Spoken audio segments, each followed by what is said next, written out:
This is what he likes. Get it. You gotta get it. Oh yeah. This is Mommy's beak right here. Mommy's beak. The back of the plastic fork. It don't work so good with the fingers. It don't work so good with the fingers. Here, let me balance this out here so I can get my other hand. There you go, Peach. There you go. Get it. Get it. Want another one? Another one? Get it. Get it.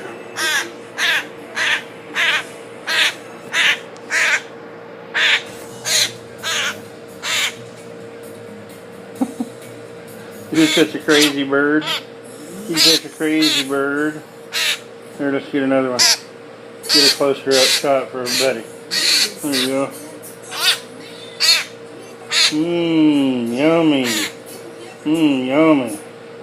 So this is kitten food. Kitten food I'm feeding him.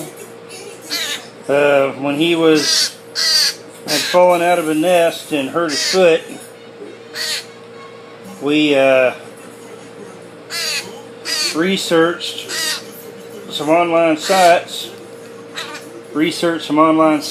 and found out that some of these rescue places are actually using cat food and egg whites to save baby birds.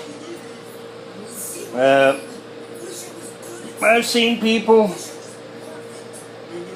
save baby birds out of the nest a whole bunch of times, and he's full now, and it's always been a failure, except for a friend of mine when I was a child named Mike, who had a knack for it, and he saved hawks, owls, vultures. pretty cool. It was pretty cool having a friend like that. He had a pigeon coop too. But this is my family's first bird project, and this is Peeps, and cat food and egg whites got him through the baby stage, and now that he's older, he likes blackberry pie, raw hamburger meat, pieces of chicken cooked, turkey. I mean, just all kinds of stuff. Well, on that note, I guess that's my first little bird tutorial. I'll do a better, more professional one eventually. Say bye, Peeps. Peeps. Peeps. Peeps. Peeps. Peeps. Peeps.